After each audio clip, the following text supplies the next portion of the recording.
बेटा मैं अब आप लोगों के साथ सबसे पहले आज डिस्कस करना चाह रहा हूँ अक्टूबर नवंबर 2023 का पेपर 4-3। सही है। अब बेटा इसमें हम लोग देखते हैं कि क्या हो सकता है क्या नहीं और क्या क्या कहानी है। एक एक सवाल को देखते हैं। बस मैं एक बात बोलूंगा बेटा, मैंने आप लोगों के साथ पहले ये बातें करी जब मैंने आप लोग अगर मेरे वीडियो लेक्चर्स भी देखे हैं तो उसमें मैंने हर जगह पे लिखा हुआ है कि भाई M1 में ए आता है यूजली मोर देन 45। अच्छा ये बात ट्रू है, ट्रू थी इनफैक्ट। बट मैंने अभी ये कुछ रीसेंट ईयर्स के पेपर्स देखे। मैं 45 इसलिए बच्चों से कहता था कि बच्चे जो है ना मेहनत करें। सही, मेरा इंटेंट सीधा था कि बच्चे मेहनत करें, गोल बड़ा सेट करो, एंड में कुछ भी आ जाए अच्छा लगेगा। लेकिन बेटा अभी कुछ चीजें ऐसी हो रही हैं कि मैं ये देख रहा हूँ कि बच्चे पैनिक ना कर जाएं। कुछ पेपर ऐसे भी हैं बेटा M1 के जिसमें 28 तक पे ए गया है। एक अक्टूबर नवंबर 2022 का पेपर है, उसका 28 पे ए गया है, 28 आउट ऑफ 50, यानी कि काफी लो ए है। और उसका ई गया है 6 मार्क्स पे। तो जेन्युइनली M1 अब मुश्किल आ रहा है, अब मजा आएगा। तो मैं आप लोगों के साथ यही बैकवर्ड जाऊंगा पेपर्स के लिए। सही है, और कोशिश करिएगा कि मेरे साथ साथ चलते रहें आप लोग। स्टार्ट करते हैं अब हम। भाई देखो, a particle is projected vertically upwards from horizontal ground with speed u meter per second. The particle has height s meter above the ground at time 3 second and 4 second after projection. यानी कि 3 second बाद और 4 second बाद इसकी जो height है वो है s metre above the ground. अब मैं एक चीज ये देखता हूँ कि यार 3 सेकंड बाद इसकी जो हमारे पास जो वेलोसिटी है या मैक्सिमम हाइट पे जो इसकी वेलोसिटी होगी वो हम लोग कैसे निकाल सकते हैं, जरा उसको देखें।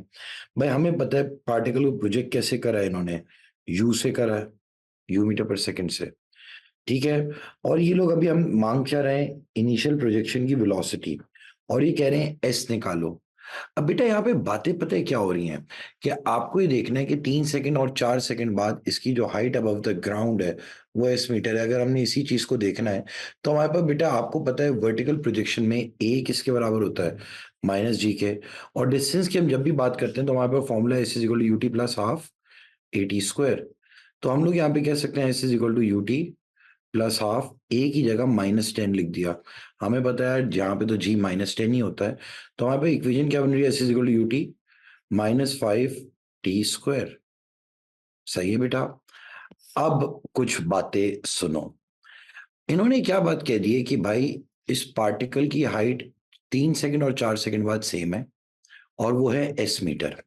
तो पार्टिकल कुछ इस तरह से हुआ होगा कि भाई ऊपर जा रहा होगा, 3 सेकंड बाद इसकी हाइट हो गई एस, फिर ये मजीद एक आधा सेकंड ऊपर गया होगा, फिर मजीद आधा सेकंड नीचे इस पॉइंट पे आ गया होगा जो कि सेम हाइट पे होगा। तो जब टाइम हमारा 3 और 4 है तो इसका डिस्टेंस क्या है from the ground, s metre है। तो हम लोग यहाँ पे एक काम कर सकते हैं कि भाई हाइट अबव द ग्राउंड दोनों में सेम है ना, तो एक बार मैंने एस की जगह रखा बेटा 3। सही है। तो हमारे पास बेटा कितना डिस्टेंस आ रहा है इसका, वो हम निकाल लेंगे कि भाई इसका डिस्टेंस कितना आया। मैं आप लोग के आगे बेटा दिखा भी दूंगा आप लोगों को फिर। इन्होंने लेकिन मांगा क्या है कि भाई आप निकालो 60। सही है।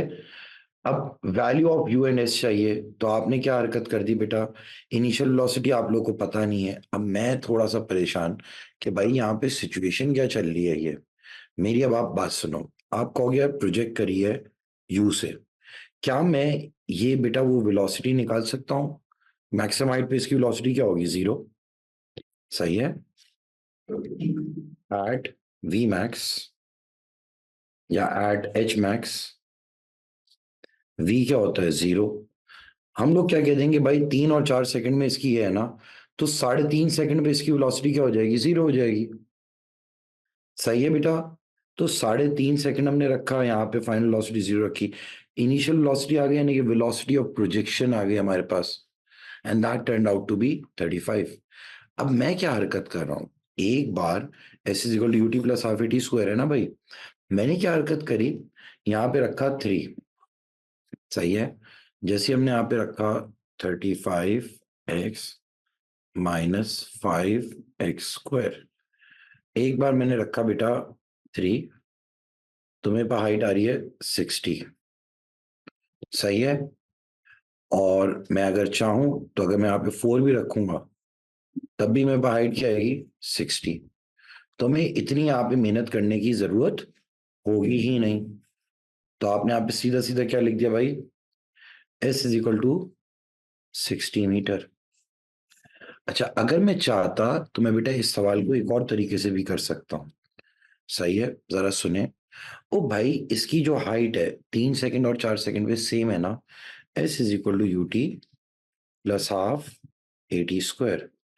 यानी कि बेटा S is equal to u, 3 रखा है यहाँ पे, प्लस हाफ इंटू -10, और यहाँ पे आपने 3 का स्क्वायर रख दिया। तो ये क्या आ रही है बेटा, 3u -5 इंटू 3 का स्क्वायर, 5 इंटू 9 45 -45, 3 से ये आ रही है। और एक बार मैंने क्या करा बेटा, 4 भी रख के देख लिया, u into 4 plus half -10 into 4 का स्क्वायर। तो बेटा ये क्या आ जाएगा, 4u -5 इंटू 16 80। दोनों की हाइट बेटा अबव द ग्राउंड क्या है, सेम है।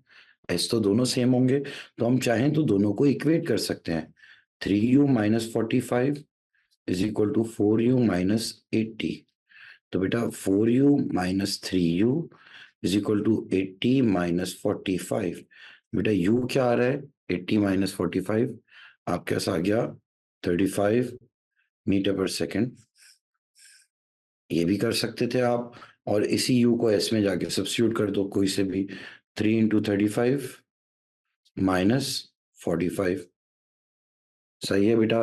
3 इंटू 35 -45 विच इज 60।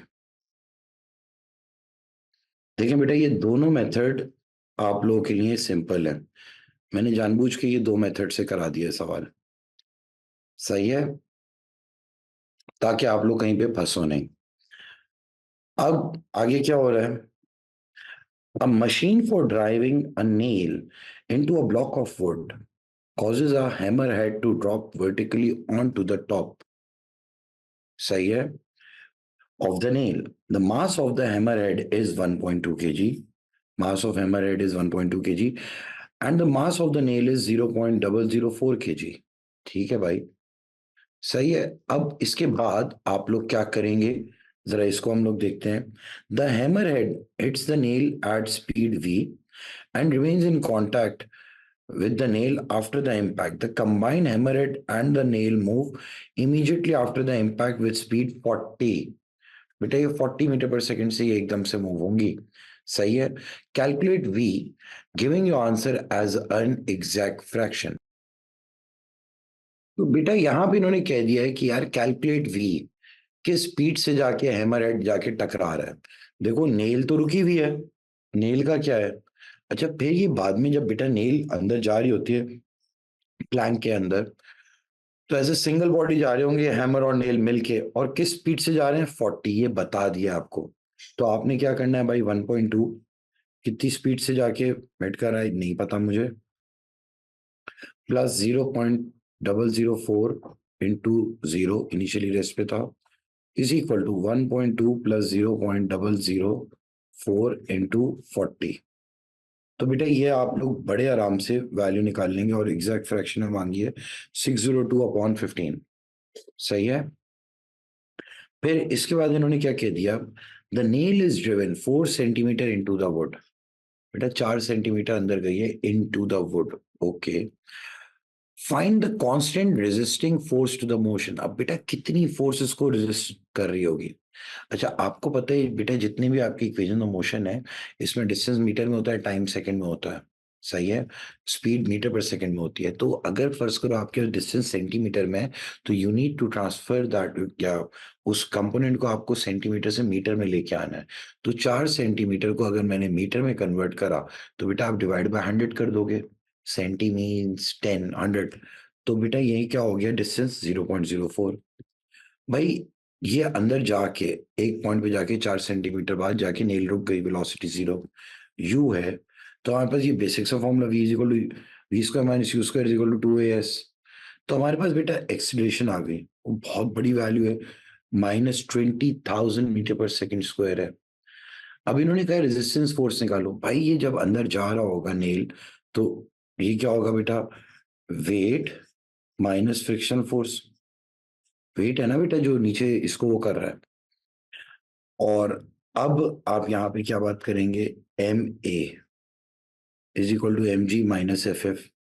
भाई फ्रिक्शन फोर्स को मैं अगर इधर ले गया, एम जी दोनों का कंबाइन मास होगा, नेल और उसका हैमर हेड का, इंटू 10। एम ए बेटा 1.2 प्लस 0.004 इंटू -20,000 है। तो बेटा आपके पास फ्रिक्शन फोर्स कितनी आ रही है, 24,100 न्यूटन आ रही है। लंबी है ये ख्वारी, I I totally get it, but यही है। सही मेरा बच्चा। देखो बेटा मैं आपसे फिर एक बात कह रहा हूं, नेल हैमर हेड के साथ है ना,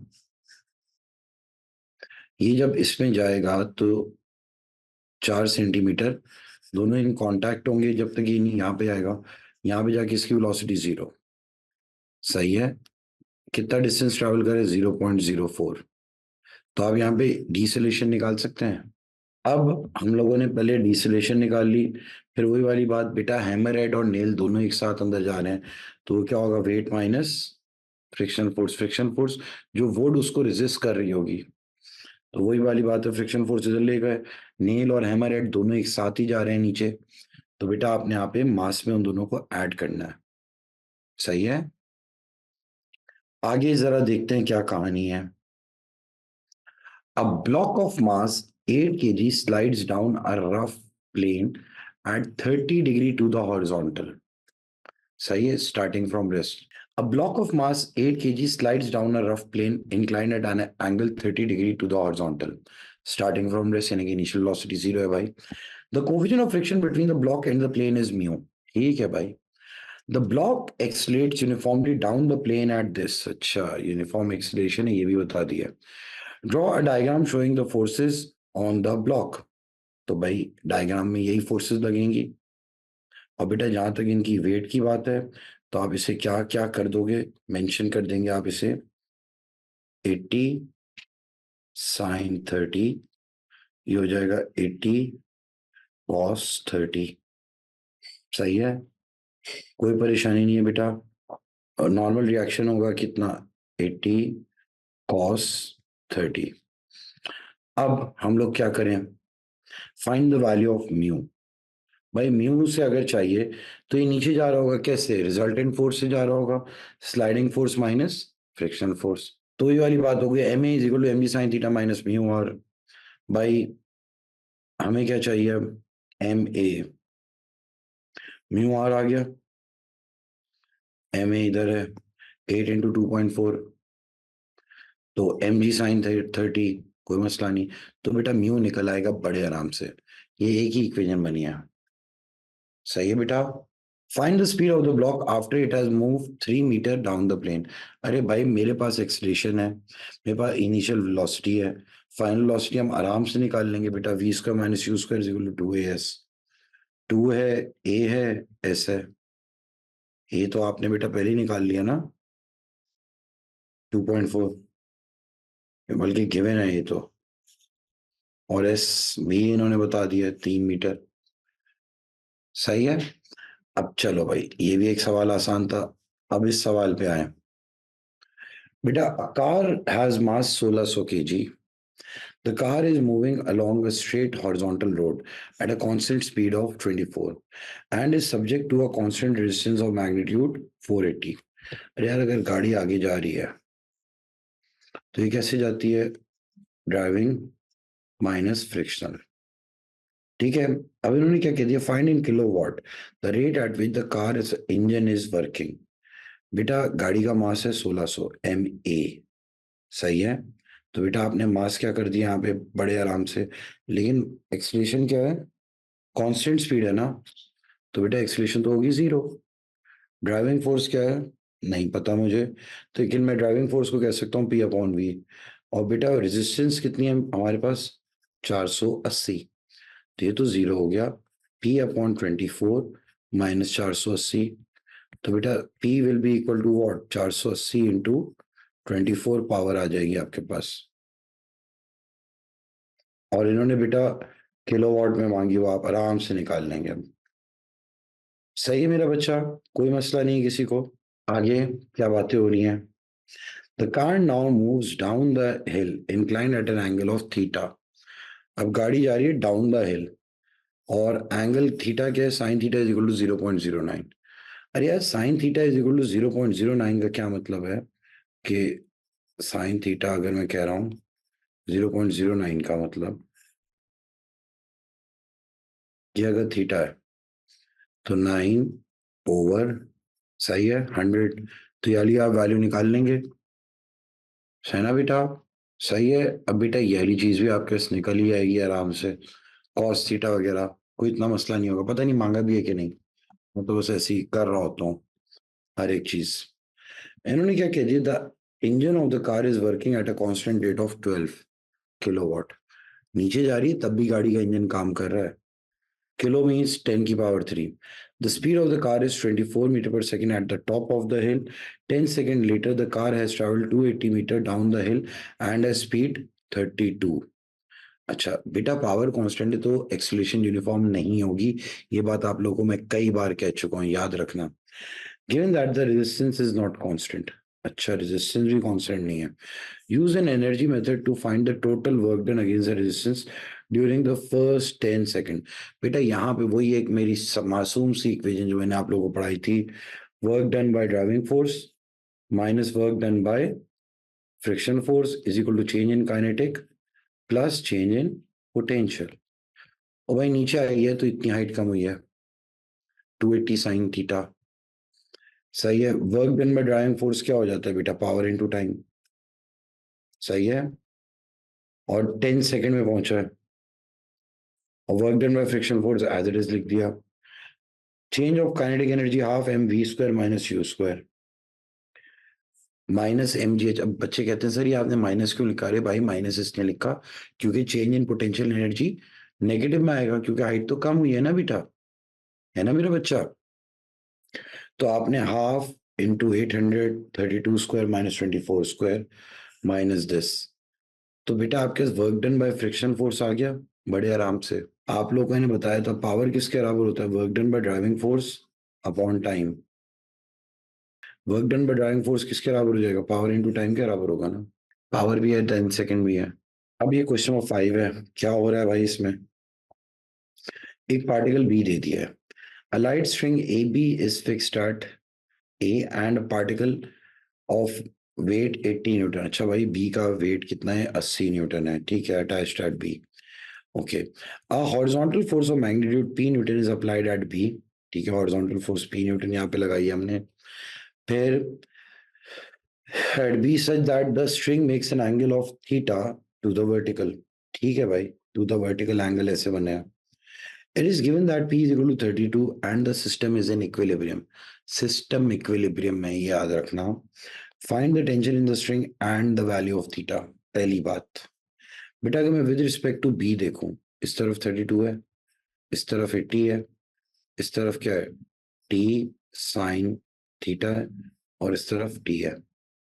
तो बेटा इसका वर्टिकल कंपोनेंट क्या हो जाएगा, T cos थीटा। यानी कि यार इस फोर्स का मतलब क्या होता है कि आपने टुवर्ड्स लेफ्ट खींचा है टी साइन थीटा से, और अपवर्ड खींचा है टी कॉस थीटा से, लेकिन ये इक्विलिब्रियम में है। अब इक्विलिब्रियम का मतलब क्या होता है कि बेटा ये जो है अप डाउन राइट लेफ्ट सब बराबर है। ठीक है, तो पहले पहले आपने लिखा up is equal to down. Upward क्या फोर्स है, टी कॉस 30 थीटा। डाउनवर्ड क्या है, 80। एक इक्वेशन बन गई हमारी। राइट पे क्या लग रही है, 32। लेफ्ट पे क्या लग रही है, टी साइन थीटा। तो 32 is equal to T sine theta. फिर बेटा आप इन दोनों को डिवाइड कर देंगे आपस में। मैंने आप लोगों को ये वाला मेथड बताया था ना, इक्वेशन 2 को आपने डिवाइड कर दिया इक्वेशन 1 से। 32/80। टी टी जन्नत में गया बेटा, टेन थीटा। 32/80। थीटा क्या आ जाएगा, टेन इनवर्स ऑफ 32/80। तो बेटा थीटा आ रहा है 21.8, और फिर आपने टी भी निकाल लिया। सही है. It is instead given that the tension in the string is 120. अब बता दिए भाई टेंशन 120 है.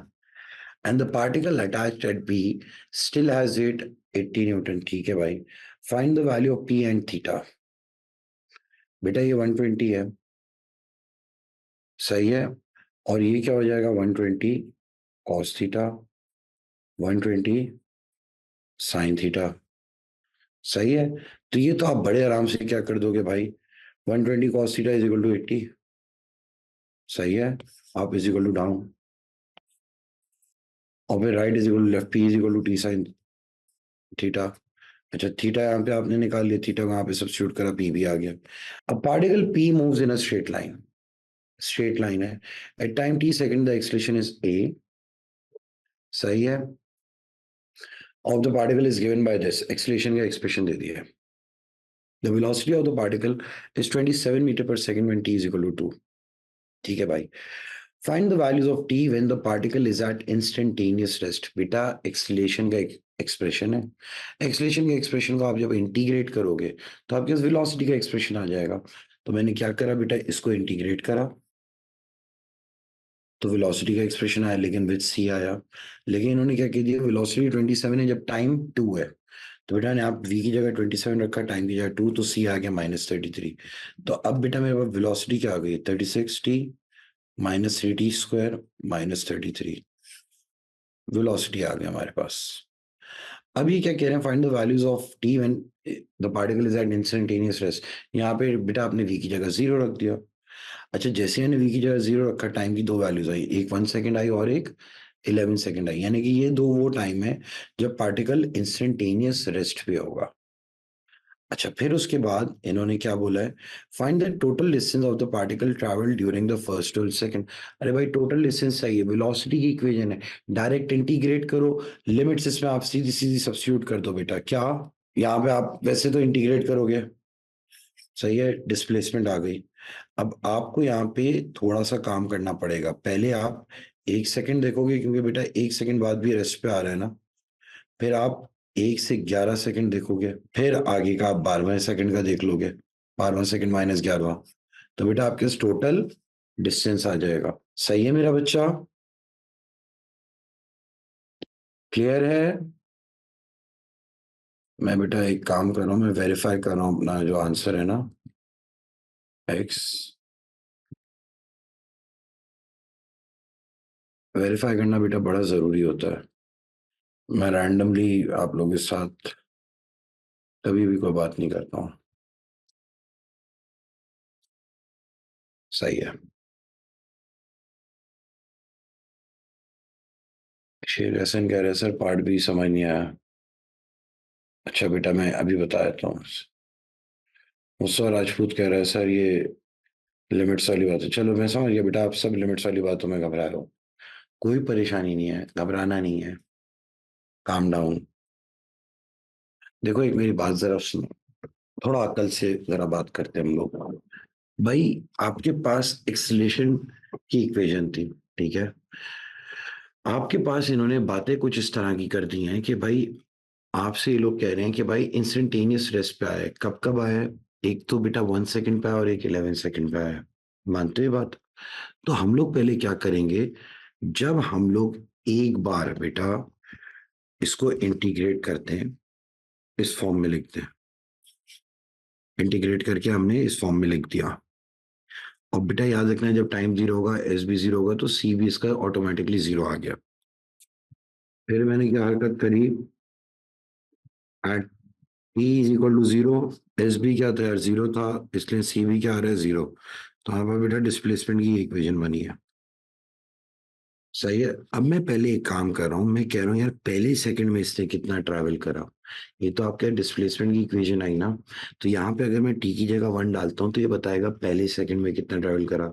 अब बच्चे ये कहेंगे सर आपने डायरेक्टली 0 से 12 क्यों नहीं डाल दी. यही बात आप लोगों के जहन में. अरे भाई मेरी बात सुनो. जो इसमें वेलोसिटी की इक्वेशन है ना बेटा एक क्वाड्रेटिक इक्वेशन आई है. वेलोसिटी की इक्वेशन एक क्वाड्रेटिक इक्वेशन है और एन शेप्ड है. सही है.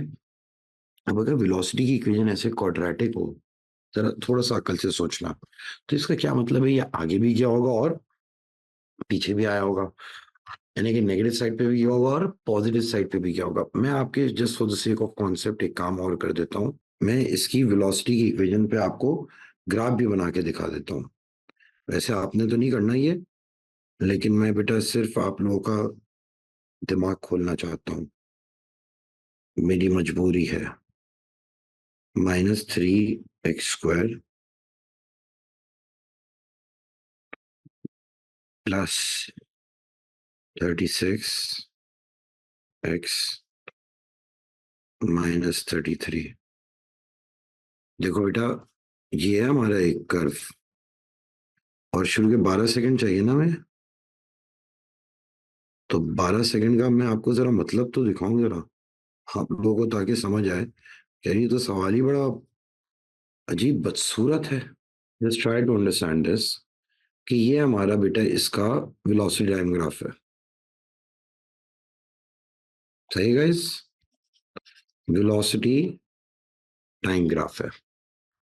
सही है। अब बेटा 0 से 1 सेकंड, यहाँ पे क्या होगा, -33 होगा वैसे तो।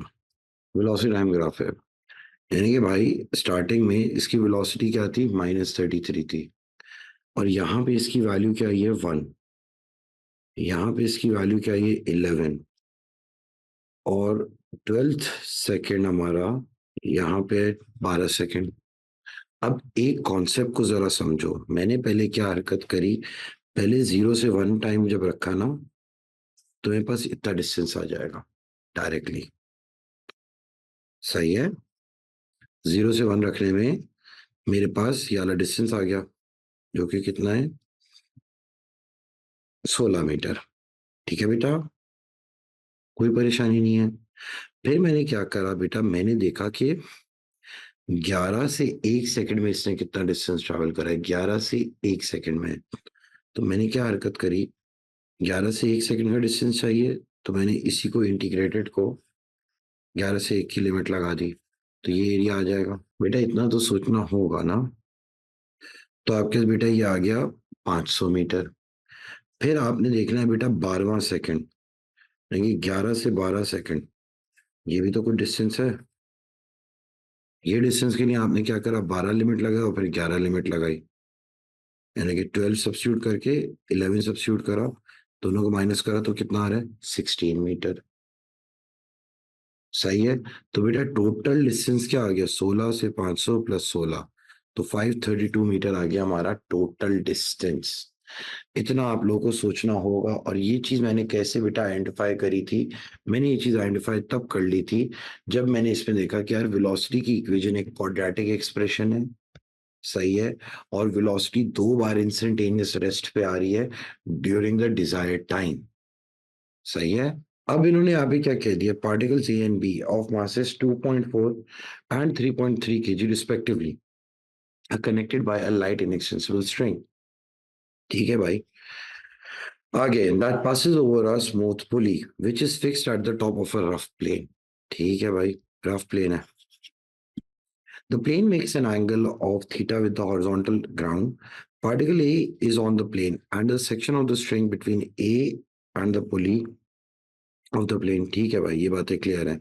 Particle B hangs vertically below the pulley and is 1 meter above the ground। ठीक है, B ने कितना जमीन पे गिरना है, 1 मीटर गिरना है।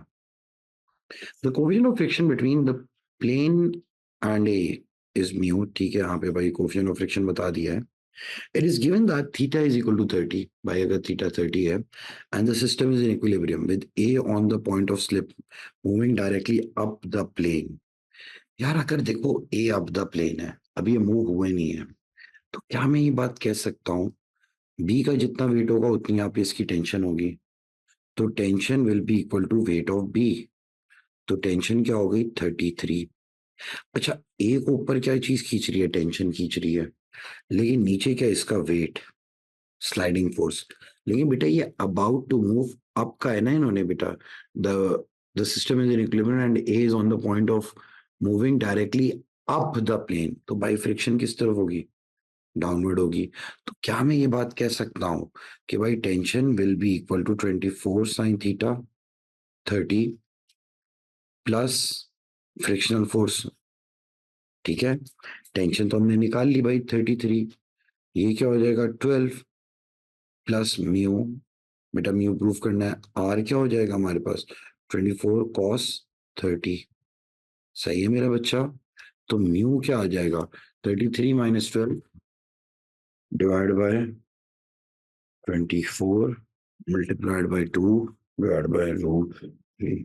बेटा ये 1.01 ही आ रहा है। देखो इतने से काम के मार्क्स देखो कितने दिए, 5 दे दिए। सही है, फिर उसके बाद सेकंड पार्ट क्या कह रहा है, it is instead given that theta is equal to 20 and mu of 1.01 ही है। The system is released from rest and with the string taut. Find the total distance traveled by A before coming to instantaneous rest. You may assume that A does not reach the pulley and the B remains at rest after the ground. ये मेरी एक बात सुनो, जब system release होगा तो they are going to accelerate, B नीचे move करेगा विद सम रिजल्टेंट फोर्स और वो होगी वेट माइनस टेंशन। तो बी क्या है बेटा 3.3 है, वेट क्या है 33 माइनस टी, बी की इक्वेशन बन गई। फिर मैं अगर आपसे बात करूं ए की, ए बेटा ऊपर जाएगा विद सम रिजल्टेंट फोर्स, ऊपर ही जा रहा है तो टेंशन बढ़ी है, लेकिन नीचे क्या क्या चीज है, इसकी स्लाइडिंग फोर्स है, सही है, और फ्रिक्शनल फोर्स है। बेटा मास क्या है इसका 2.4 है, सही है, टेंशन हमें नहीं पता, स्लाइडिंग फोर्स क्या हो जाएगी 24 साइन 20 माइनस म्यू क्या है बेटा 1.01, आर क्या है 24 cos 20। तो बेटा ये भी एक इक्वेशन बन गई, और एक इक्वेशन हमारी ये रही। We can solve both of these equations simultaneously so as to get the values of T and A. And once we have evaluated the values of t and a, suppose over here the acceleration turned out to be 0.353 भाई खत्म हो गई बात। अब बात ये है कि एक्सलेट तो ये भी करेगा और कितने डिस्टेंस तक करेगा 1, इनिशियल वेलोसिटी इसकी 0 है, तो क्या मैं ये निकाल सकता हूँ कितनी वेलोसिटी से नीचे गिरेगा, है बेटा मैं ये निकाल सकता हूँ गाइस ये कितनी वेलोसिटी से नीचे गिरने वाला है। अब जब मैंने इसकी वेलोसिटी निकालनी है वो मैं कैसे निकाल लूंगा, v square minus u square is equal to 2as से। तो मैंने निकाली भाई ये कितनी वेलोसिटी से जाके जमीन पे हिट कर रहा है, v square is equal to this, इतनी वेलोसिटी है, सही है। अब बेटा जितनी वेलोसिटी से जमीन पे हिट करेगा 1 मीटर में, उतना ही ए का 1 मीटर ऊपर ट्रैवल करने के बाद वेलोसिटी होगी यहाँ पे, है क्या नहीं, यहाँ पे भी इसकी वही वेलोसिटी होगी, ए प्राइम मैं कह देता हूँ इस पॉइंट को, सही है बेटा, वो ये रही 0.706444, ठीक है। अब बात यह है कि once B hits the ground, tension तो हमारी क्या हो गई 0, यानी कि इस दौरान जो रिजल्टेंट फोर्स होगी वो क्या होगी minus sliding force plus friction force, दोनों नेगेटिव में आएंगी क्योंकि टेंशन तो 0 हो गई है ना भाई। तो मेरा बच्चा ऊपर ही क्योंकि जा रहा है तो ऊपर ही जाता रहेगा, m A 2.4 minus 24 sine 20 plus 1.01 24 cos 20। तो नई एक्सलेशन आ जाएगी इसकी यहां से यहां तक के लिए, इस दौरान की एक्सलेशन आई सपोज मेरे पास -12.9110, इस पॉइंट के लिए एक्सलेशन आ गई। अब भाई -12.9 है यहाँ पे एक्सलेशन, तो मैं यहाँ का क्या डिस्टेंस भी निकाल सकता हूँ क्योंकि मैक्सिमम हाइट पे तो वेलोसिटी इसकी 0 हो जाएगी, और यहाँ पे हमें पता थी तो वही दोबारा से हमने लगाया, v square minus u square is equal to 2as। तो बेटा इसका मजीद कितना डिस्टेंस ट्रैवल हुआ है 0.0273 हुआ है, तो टोटल डिस्टेंस इसने कितना का ट्रैवल करा है 1 प्लस 0.0273 विच इज 1.03 मीटर। इस तरह के सवालात हम लोग बेटा पहले भी कई कर चुके हैं, सही है, तो आप लोगों को ये भी करने होंगे। तो बेटा आप लोगों ने देखा कि यार ये वाला भी सवाल इतना कोई मुश्किल ऐसा था नहीं, और यहाँ पे जाके हमारा पेपर ही हो गया एंड। अच्छा इस पेपर का भी मुझे लगता है I might be wrong, but मुझे लगता है इसका थ्रेशोल्ड होना चाहिए 38 40 तक। अब आई डोंट नो क्या है क्या नहीं, आप में से अगर कोई देख सकता हो तो देख लो, मैं तो ये सब चीजों को इतना नहीं देख रहा होता, ठीक है। तो बेटा अब ये एक हमारा पेपर है अक्टूबर नवंबर 2023 पेपर 42। अच्छा, अभी मैंने इसका ग्रेड थ्रेशोल्ड पहले से देख लिया है, तो इसका ग्रेड थ्रेशोल्ड है 39। दिस मीन्स कि जो 43 जिसका थ्रेशोल्ड 45 था, उससे थोड़ा सा तो मुश्किल बनता है। देखते हैं अब क्या है, क्या मुश्किल है क्या नहीं। लेट्स सी, आराम से इस पेपर को देखते हैं और क्या होता है क्या नहीं। पहला सवाल इसका क्या है? A block of mass 15 kg slides down a line of greatest slope of an inclined plane। भाई ठीक है यार, 15 kg का मास है, inclined plane पे नीचे जा रहा है। The top of the plane is at a vertical height of 1.6 meter above the level। मेरा top of the plane है 1.6 meter above the level of the bottom of the plane। ठीक है। The speed of the block at the top of the plane is 2 metre per second, यानी कि initially rest पे नहीं है। And the speed of the block at the bottom of the plane is 4। यानी कि भाई टॉप से bottom आने में 2 से 4 हो गई इसकी वेलोसिटी। ठीक है। Find the work done against to the resistance of motion. बेटा फिर वही वाली बात है जो मैं आप लोगों के आगे बार बार करे जा रहा हूँ कि एक इक्वेशन वर्क एनर्जी पावर की, work done by driving force minus work done by friction force is equal to change in kinetic plus change in potential. ये बात मैं आप लोगों को पहले भी बोल चुका हूँ, ये किसी किताब में नहीं मिलेगी आपको। ये मैंने आप लोगों के साथ इसलिए इतनी डेप्थ डिस्कस करी थी, और वीडियो लेक्चर्स के अंदर भी काफी ज्यादा इसके ऊपर बातें हुई हैं। देख ले मैंने इसको कैसे यूज करा है। Work done by driving force zero होगा, ऑब्वियसली कोई इंजन वगैरह नहीं इन्वॉल्व है। Work done by friction force चाहिए, माइनस के साथ आ गया। Change in kinetic half m v square minus u square आ गया, प्लस चेंज ऑफ पोटेंशियल। बेटा इसकी हाइट कम हो रही है तो चेंज ऑफ पोटेंशियल नेगेटिव में आएगा, तो एम जी एच। तो work done by frictional force आ गया आपके पास। कोई मसला ही नहीं है, 4 नंबर फ्री के। इस तरह के सवालात बेटा हम लोगों ने बहुत करे हैं रिकॉर्डिंग्स में डिस्कस, फिर भी देख लेते हैं भाई क्या हो रहा है। यहाँ पे बेटा याद रखना दोनों के एंगल अलग अलग हैं। अब जरा सवाल पढ़ते हैं। The diagram shows a smooth ring R of mass m k g, यानी कि इसका वेट हो गया 10 m।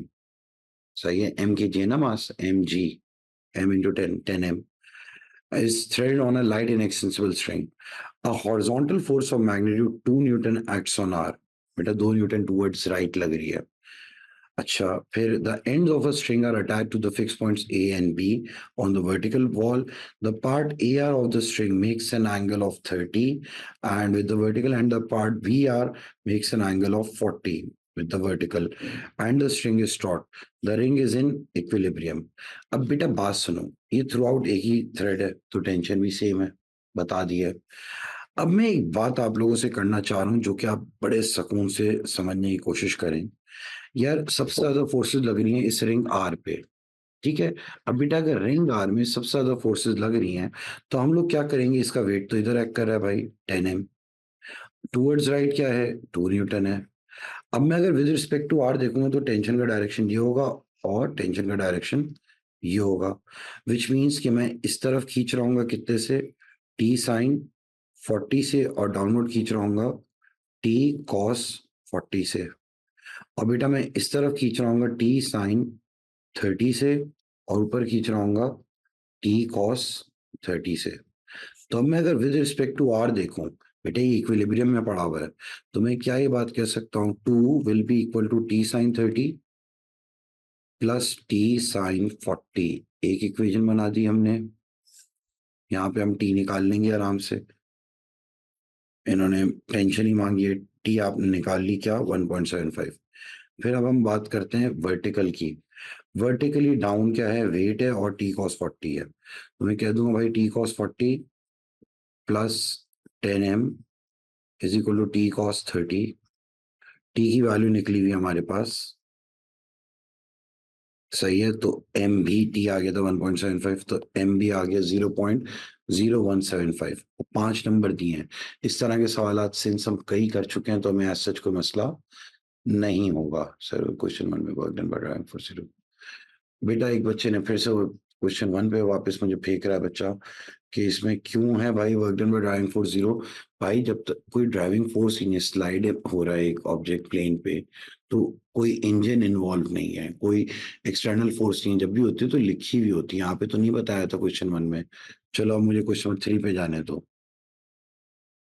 सही है कुमैल? अब कहानियां जरा देखते हैं हम लोग। A block of mass 10 kg is at rest on a rough inclined plane at an angle of 30.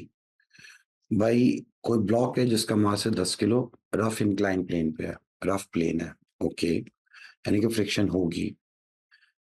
A force of magnitude 120 Newton is applied on the block at an angle of 20 degree.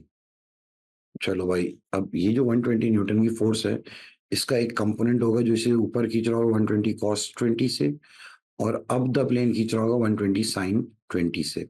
अब इससे होगा क्या भाई, इसका अपना मास तो 10 है, तो वेट है 100, स्लाइडिंग फोर्स होगा 100 sin 30, नॉर्मल रिएक्शन हो गया 100 cos 30। तो अब नॉर्मली रिएक्शन अब यहाँ पे इसका क्या हो जाएगा, 100 cos 30 माइनस 120 sin 20। क्यों? क्योंकि बेटा 120 sin 20 भी इसे अब द प्लेन खींच रहा है ना, तो नॉर्मल रिएक्शन भी आ गया। अब इन्होंने यहाँ पे बातें क्या करी हैं, आगे देखते हैं। बेटा मेरा पहला काम क्या होता है, जब भी ऐसा सवाल आता है ना, मैं ये कंपोनेंट वगैरह सीधे कर देता हूँ, आप लोग भी यही किया करो, फिर आगे बातें करो कंपोनेंट्स ड्रॉ करने के बाद। अब इन्होंने क्या कह दिया है, there is a force resisting to the motion of block and 200 joules of work done against this.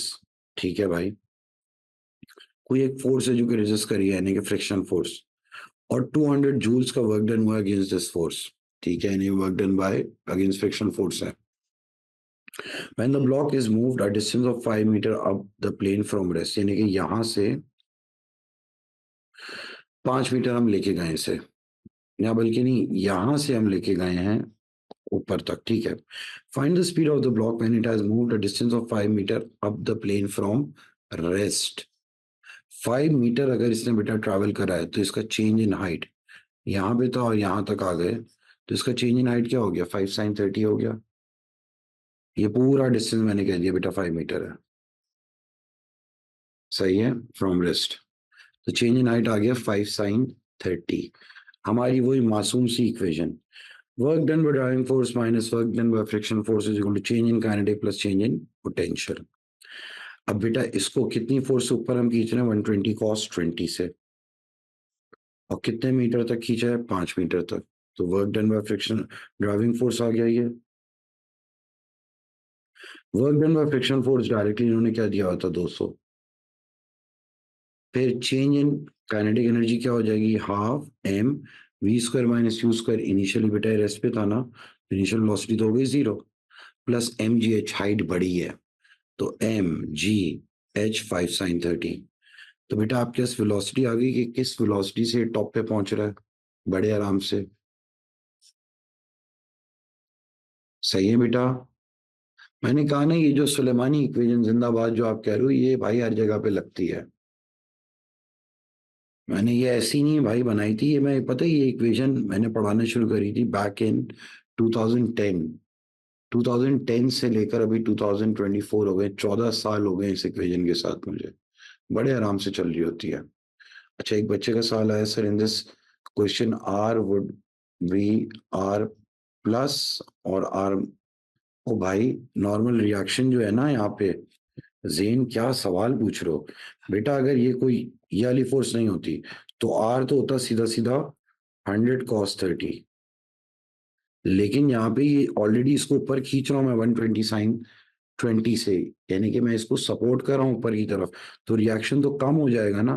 तो रिएक्शन क्या हो जाएगा, 120 sin 20 हो जाएगा, 100 cos 30 माइनस 120 sin 20। जेन क्यों डरा रहे हो यार, ऐसी बातें तो ना करो।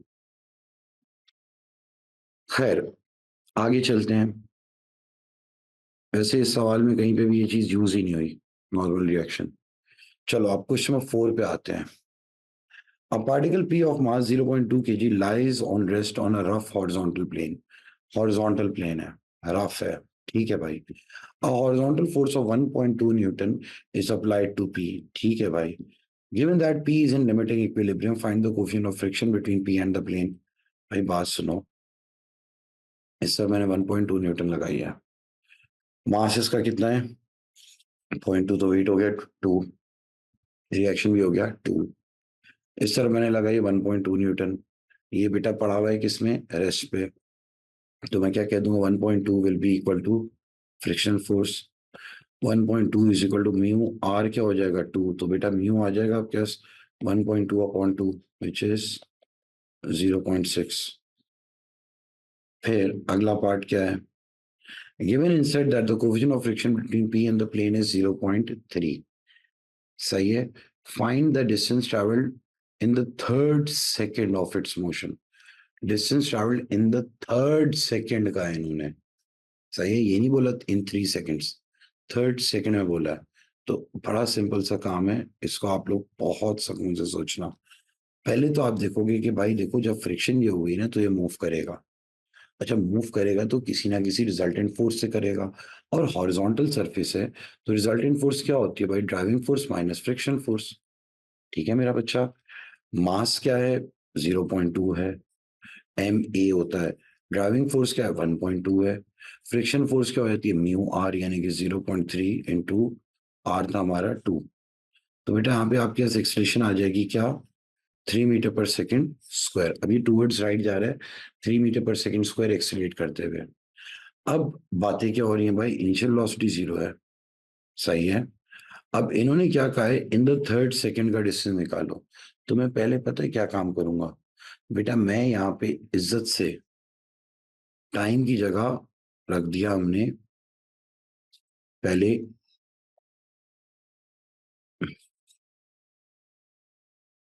बेटा पूरा लिख के दिखा देता हूँ, पहले आप बेटा डिस्टेंस निकाल लोगे, S is equal to u t plus half a t square, initially तो यार ये रेस्ट पे था ना भाई, टाइम मैंने रख दिया 3 सेकंड का प्लस हाफ, एक्सलेशन तो वही 3 है, कांस्टेंट है, 3 का स्क्वायर, तो बेटा इस बॉय ने 3 सेकंड में कितना ट्रैवल करा है 3 डिवाइड बाई 2 इंटू 9, 13.5 मीटर। फिर बेटा हम लोग क्या करेंगे, अगर मुझे थर्ड सेकंड का डिस्टेंस चाहिए ना तो मैं निकालूंगा एस इन 2 सेकेंड्स, 2 सेकंड में क्या हुआ होगा 0 इंटू 2 प्लस हाफ ए 2 का स्क्वायर, तो बेटा ये क्या आ जाएगा 3 divide by 2 into 4, 6 second, 6 metre, तो बेटा डिस्टेंस इन थर्ड क्या आ जाएगा 13.5 माइनस 6, बेटा ये आ जाएगा 7.5 मीटर। तो चलें बेटा आए क्वेश्चन नंबर 5 पे आते हैं। A particle A of mass 0.5 kg is projected vertically upward from horizontal ground with speed 25. Find the speed of A when it reaches a height of 20 metre above the ground. जब ये 20 metre above the ground हो जाए तो बेटा तब इसकी क्या speed होगी, तो आप लोग कहोगे यार अगेंस्ट जा रहा है तो एक्सलेशन -10 हो गई, आपने सीधा सीधा क्या लगा दिया यार v square minus u square is equal to 2as, बेटा हमें नहीं पता कितनी हो जाएगी, इनिशियली कितनी है 25 का स्क्वायर, 2 क्या है हमारे पास, ए क्या है -10, एस क्या बोला है इन्होंने 20 मीटर, तो बेटा ये बड़े आराम से आप लोग वेलोसिटी निकाल लेंगे कि यार आफ्टर 20 मीटर इसकी वेलोसिटी कितनी है 15 है। फिर when A reaches a height of 20 metre it collides with particle B of mass 0.3, अब जब ये ऊपर जा रहा है तो ऊपर से एक नीचे आते हुए मास से टकरा रहा है which is moving downward in the same vertical line as A with speed 32.5, जो ऊपर से नीचे आ रहा है उसकी 32.5 है और इसकी कितनी वेलोसिटी थी 15। अच्छा V का मास है 0.3 और इसका मास है 0.5, ठीक है भाई, इसकी वेलोसिटी है बेटा 32.5 और इसकी है 15, मैं इसको नेगेटिव ले लेता हूं अगर मैं इसको पॉजिटिव ले रहा हूं, ठीक है, हेड ऑन कोलिजन हुआ है, अब हमें नहीं पता बाद में क्या होगा, इन्होंने क्या कह दिया है in the collision between the two particles B is brought to instantaneous rest, टकराते ही B रेस्ट पे आ गया हवा में, माशाल्लाह रेस्ट पे आ गया, show that the velocity of A immediately after the collision is this, अरे भाई आपने क्या करा MAUA plus MBUB is equal to MAVA plus MBVB, बेटा 0.5 इंटू 15 मैंने इसको पॉजिटिव लिया, इसको नेगेटिव लिया। और बेटा एम ए वी है 0.5 इंटू वी वन, मुझे नहीं पता इसकी एक ही क्या वेलोसिटी हो गई, लेकिन बी तो हो गया इंस्टेंटेनियस रेस्ट पे, तो हमने इसे यहाँ पे 0 रख दिया। अच्छा मजे की बात हुई, इंस्टेंटेनियस रेस्ट पे नहीं रहेगा, जमीन पे तो गिर रहा था, बाद में जाके गिरेगा, लेकिन राइट आफ्टर द इम्पैक्ट 0 हो गई है वेलोसिटी। ये इसलिए हम लोगों ने निकाल लिया ताकि हम momentum, law of conservation of momentum के हिसाब से एक ही वेलोसिटी निकाल सकें। एक ही वेलोसिटी क्या आई? -4.5। इसका पता है क्या मतलब है? ए की वेलोसिटी -4.5 आने का मतलब क्या है कि ए वापस नीचे जा रहा है। यानी कि बेटा पहले हुआ क्या, ए ऊपर जा रहा था, बी नीचे आ रहा था, ये डायरेक्ट जाके टकराए, जैसे ही इनके बीच में आपस में टक्कर हुई, ये रेस्ट पे गया, ये वापस नीचे जाने लगा, और फिर ये भी बाद में जाएगा नीचे, लेकिन ये रेस्ट से एक्सीलरेट होते हुए जाएगा, और ये टक्कर खाते ही 4.5 मीटर पर सेकंड से नीचे जा रहा होगा। ये नेगेटिव साइन ये इंडिकेट कर रहा है। ठीक है, अगला पार्ट क्या है? क्वेश्चन पार्ट सी इसका, find the time interval between A and be reaching the ground. You should assume that A does not bounce when it reaches the ground. देखा बेटा, ये नीचे जा रहा है 4.5 से, अब ये तो रेस्ट से अपनी जर्नी स्टार्ट करेगा। अच्छा 20 मीटर बाद जाके टकराए हैं ये, तो बेटा ए ने 20 मीटर नीचे गिरना है, और इसकी इनिशियल वेलोसिटी क्या है 4.5, नीचे जा रहा है तो एक्सीलरेशन होगी 10। तो हमने देखा भाई इसे कितना टाइम लग रहा है जमीन पे गिरने में, कितना, नेगेटिव में तो टाइम हो नहीं सकता, तो आप -2.5 को जन्नत में कर दोगे, कैंसिल। हाँ लेकिन 8/5 सेकंड, यानी कि 1.6 सेकंड बाद ये जमीन पे होगा।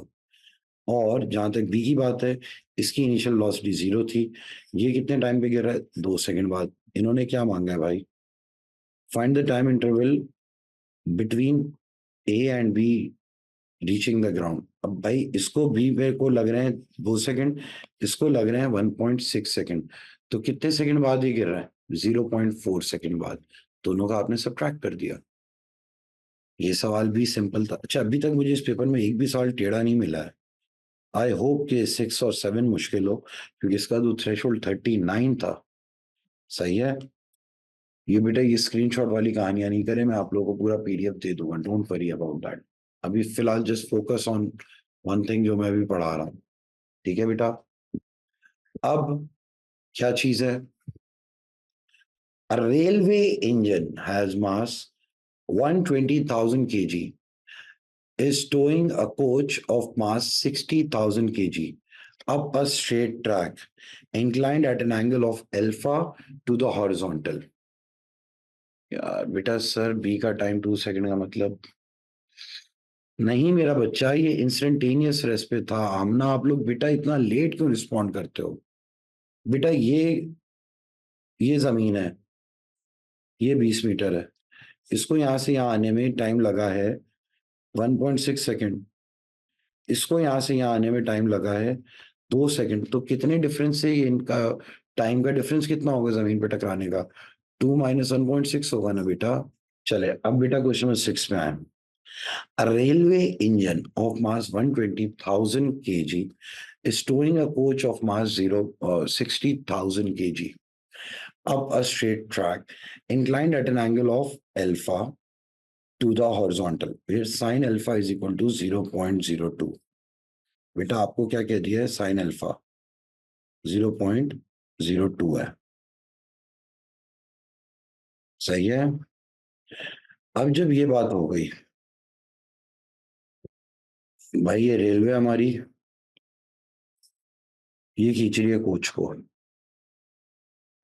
इंक्लाइंड है अल्फा, इसका मास तो बहुत बड़ा हो जाएगा, और इसका sliding force W sine alpha, इसका भी होगा डब्ल्यू साइन अल्फा। लेकिन जिस कोच को खींच रही है, कोच के हिसाब से टेंशन इधर होगी, लेकिन रेलवे के हिसाब से जो इंजन है उसके हिसाब से टेंशन इस तरफ होगी। क्लियर है ये बात? अब इन्होंने क्या बात कह दी है? There is a light rigid coupling parallel to the track, ठीक है, connecting the engine and the coach. The driving force produced by the engine is 1,25,000 newton. Driving force इसकी कितनी है? 1,25,000 न्यूटन। सही है। ये इंजन है ना बेटा हमारा,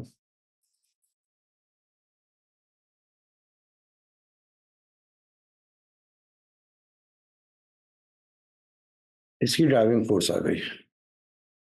अच्छा, कोच की तो कोई ड्राइविंग फोर्स होती ही नहीं है ना भाई। अब इन्होंने क्या कह दिया है, and there are constant resistance to motion of 22,000 on the engine and 13,000, यानी कि दोनों की फ्रिक्शन भी आ गई, इंजन की भी आ गई और कोच की भी आ गई। इंजन की कितनी फ्रिक्शन है भाई? 22,000। कोच की कितनी है? 13,000। ठीक है बेटा। अब आप लोगों ने क्या करा? Find the acceleration of the engine and find the tension in the coupling. भाई पहले आपने क्या करना है, इंजन को देखना है। इंजन के हिसाब से अगर मैं बात करूं, इंजन ऊपर जाएगा विद सम रिजल्टेंट फोर्स। ऊपर की तरफ क्या है? ड्राइविंग फोर्स है। नीचे की तरफ क्या है? स्लाइडिंग फोर्स है। नीचे की तरफ क्या है? फ्रिक्शनल फोर्स है। नीचे की तरफ क्या है? टेंशन है। क्योंकि तो बेटा कोच को नीचे खींच, कोच तो इसे नीचे खींच रही होगी ना। तो ये तो हो गया हमारी इंजन की इक्वेशन। तो अगर मैं बेटा इंजन की इक्वेशन बनाऊं, क्या बन जाएगी भाई? Resultant force driving minus sliding plus tension plus friction. भाई बड़ा सीधा काम है। ड्राइविंग फोर्स थी 125,000, स्लाइडिंग फोर्स होगी W sine alpha minus tension minus 22,000, जो फ्रिक्शन है। अब भाई स्लाइडिंग क्या हो जाएगी? 1250 इंटू 0.02, डब्ल्यू साइन अल्फा है ना भाई। तो बेटा आपके पास एक इक्वेशन बन गई टी और ए की फॉर्म में। अब मैं बात करता हूँ बेटा कोच की। यार कोच तो ऊपर किसी इंजन से नहीं जा रही, कोच ऊपर जा रही है with some resultant force. Coach को ऊपर क्या चीज खींच रही है? टेंशन, ये जो कपल की है। लेकिन नीचे क्या क्या है खींच रही है भाई? इसका अपना वेट, इसकी अपनी स्लाइडिंग फोर्स, और क्या है? फ्रिक्शनल फोर्स है। सही है बेटा, कोच में तो कोई इंजन नहीं होता है। तो अब इसको अगर मैं इक्वेशन बनाऊंगा इस, सही है, driving force plus tension minus this, बेटा ये तो जीरो है। Tension minus W sine alpha minus 13,000। एक और इक्वेशन बन गया हमारे पास। बेटा इन दोनों इक्वेशंस को मैं बेटा साइमल्टेनियसली अगर सॉल्व करूं, तो I will be able to evaluate the value of the acceleration, and when I substitute the value of acceleration in this equation, I'll be able to find the value of tension as well. यानी कि tension in the coupling rod is 43,000 Newton. इस सवाल में सिर्फ values बड़ी बड़ी हैं, लेकिन अगर आप देखो एज सच टेक्निकल चीजें हमने पहले से करी नहीं है। सही है। फिर at an instant when the engine is traveling at 30 metre per second, इन्होंने बता दिया जब इंजन ट्रैवल कर रहा है ना बेटा 30 मीटर पर सेकेंड से, तो it comes to a section of track inclined upwards. ठीक है भाई, at an angle of beta to the horizontal, the power produced by the engine is now 4500,000 watt. As a result, the engine maintains a constant speed. Assuming that the resistance forces remain unchanged, find the value of B. भाई angle चाहिए। अब नया plane है हमारे पास, लेकिन frictional force coach पे भी engine पे भी सेम रहेगी। सही है। आपको पता है बेटा जब भी कांस्टेंट स्पीड होती है, हम लोग क्या कहते हैं? Driving force is equal to power upon velocity. ये बात आप सब मानते हो। या हम तब यूज करते हैं ना बेटा जब एक्सीलरेशन कांस्टेंट हो हमारी, है कि नहीं बेटा? तो हमने फौरन से क्या बात कह दी भाई? पावर है, वेलोसिटी है 30, incline the plane, incline plane पे। तो ये बेटा ड्राइविंग फोर्स आ गई 150,000 न्यूटन। फिर वही वाली बात आपने अब क्या कह दिया भाई? जो इंजन है वो कैसे जा रहा है? रिजल्टेंट फोर्स से ऊपर जा रहा है। Driving force minus this this this. सही है, कोई भी परेशानी नहीं होगी। तो अब बेटा ये ड्राइविंग फोर्स माइनस दिस आ गया। चलो भाई, अब हम लोग क्या कर रहे हैं? एक इक्वेशन हमने पूरी बना दी टेंशन की। फिर कोच के साथ भी यही होगा, ड्राइविंग फोर्स तो थी नहीं, लेकिन अब बेटा यहाँ पे रिजल्टेंट फोर्स जीरो है क्योंकि कांस्टेंट वेलोसिटी है ना। तो इंजन की भी रिजल्टेंट फोर्स जीरो है और कोच की भी रिजल्टेंट फोर्स जीरो है। सही है मेरा बच्चा। और कोच की तो बेटा ड्राइविंग फोर्स भी नहीं होती है, तो कोच की भी एक इक्वेशन बन गई। दोनों को मैंने साइमल्टेनियसली सॉल्व करा तो I was able to find the value of beta, और बेटा इसके भी 4 नंबर दे दिए। अच्छा, मेरी नजर में यार अभी तक मैंने जितने भी सवाल कराए ना बड़े आसान है। अब आई डोंट नो आप लोगों का नजरिया क्या है। बेटा रिजल्टेंट फोर्स इसलिए 0 है क्योंकि इन्होंने बताया कांस्टेंट स्पीड है। चलो आगे देखते हैं अब हम लोग क्वेश्चन नंबर 7। शायद ये मुश्किल हो। A particle X travels in a straight line. चलो भाई स्ट्रेट लाइन है। The velocity of X at time t second after leaving o is this. ठीक है भाई, वेलोसिटी का एक्सप्रेशन है।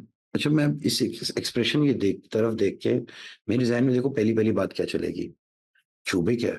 ठीक है, अगर यहाँ पे मैं टाइम जीरो करूं तब भी v की वैल्यू 5.6 आ रही है, यानी कि जब हमने इस वेलोसिटी के एक्सप्रेशन को डेवलप करा उस वक्त ऑब्जेक्ट रेस्ट पे नहीं था, टाइम जीरो पे भी ऑब्जेक्ट मूव कर रहा है। ये बातें अब मैं देख के वो कर रहा होता हूँ, सिर्फ इक्वेशन को देख के मैंने बोली है।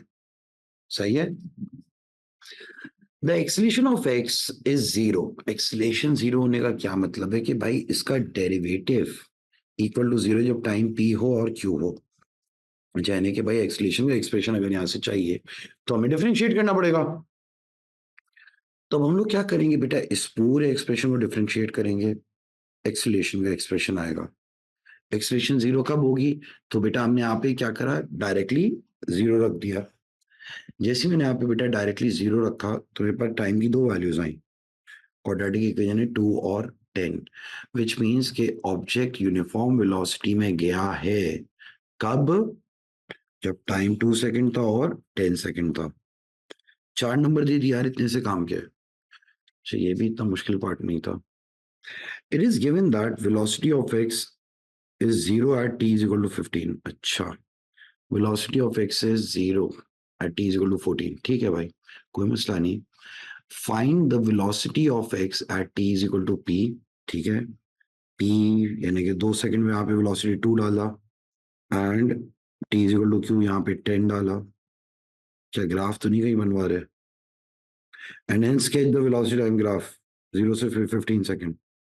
15 पे भी डालना पड़ेगा, 0 पे 5.6 थी, बेटा मैंने क्या करा 0 पे 5.6 डाली। सही है, 2 सेकंड पे इसकी वेलोसिटी आई थी 0। अच्छा, सिंस मैं यहाँ पे फॉरन कर्व क्यों बना दिया, यानी कि टर्न क्यों कर दिया, क्योंकि उस वक्त इन्होंने कहा था एक्सलेशन 0 है। फिर उसके बाद बेटा मैं दोबारा से कर्व कहाँ पे बनाऊंगा, 10 सेकंड पे बनाऊंगा। क्यों, क्योंकि भाई यहाँ पे भी इसकी वेलोसिटी क्या थी, एक्सलेशन क्या थी, 0। बेटा ग्रेडियंट बताता है ना भाई एक्सलेशन को, एक्सलेशन यहाँ पे 0 है। और फिर ये जाएगा 14 सेकंड पे, बेटा ये रेस्ट पे था। फिर हमने देखा 15 सेकंड पे इसकी क्या वेलोसिटी आ रही है, वो भी डाल के देखनी पड़ेगी हमें। वो हमने यहाँ पे इक्वेशन में डाली होगी 15। तो आपके पास ये पूरे का पूरा मासूम सा ग्राफ बन जाएगा, और आपको इसके मार्क्स दे दिए हैं 3। लेकिन अब बेटा बातें तो हैं मेरी, अगर मैं आपसे कहता डिस्टेंस निकालो, डिस्टेंस, मुझे नहीं पता अगले पार्ट में क्या बोल रहे हैं लेकिन मैं फिर भी कह रहा हूँ, तो आपको बेटा पता है डिस्टेंस कैसे निकालना होता। इसी कर्व की इक्वेशन यानी कि वेलोसिटी की इक्वेशन को आप इंटीग्रेट करते, एक बार 2 से 0 लिमिट डालेंगे, एक बार 2 से 0 लिमिट डालेंगे, जिससे आपके पास ये एरिया आएगा, शुरू के 2 सेकंड का डिस्टेंस। फिर आप एक बार बेटा डालेंगे 2 से 14, इंटीग्रेट करके 2 से 14 डालेंगे, तो आपके पास ये एरिया आ जाएगा। फिर आपको 15 सेकंड के लिए चाहिए ना, तो अब आप डालेंगे 15 से 14 भी, तो ये वाला एरिया आएगा। अगला पार्ट चलो देखते हैं, फाइंड द टोटल डिस्टेंस, यही मांगा है। देखो बेटा यहाँ पे मैंने एक बार डायरेक्ट 14 से 0 कर दिया, फिर एक बार 15 से 14 कर दिया, ये भी आ गया। लेकिन मैं तो बेटा अगर करूंगा तो मैं करूंगा 2 से 0, फिर मैं करूंगा 2 से 14, फिर 15 से 14। 15 से 14 वाला आना ही नेगेटिव है, तो आपने उसको डिस्टेंस चाहिए ना इन्होंने, तो सबको लेकिन ऐड ही करोगे। ठीक है बेटा, यार ये भी पेपर पूरा आसान था, पता नहीं इसका क्यों थ्रेशोल्ड 39 है। ये तो पेपर बहुत ही ज्यादा आसान था, 45 है इसका थ्रेशोल्ड, पता नहीं क्यों है, बहुत आसान पेपर है ये तो।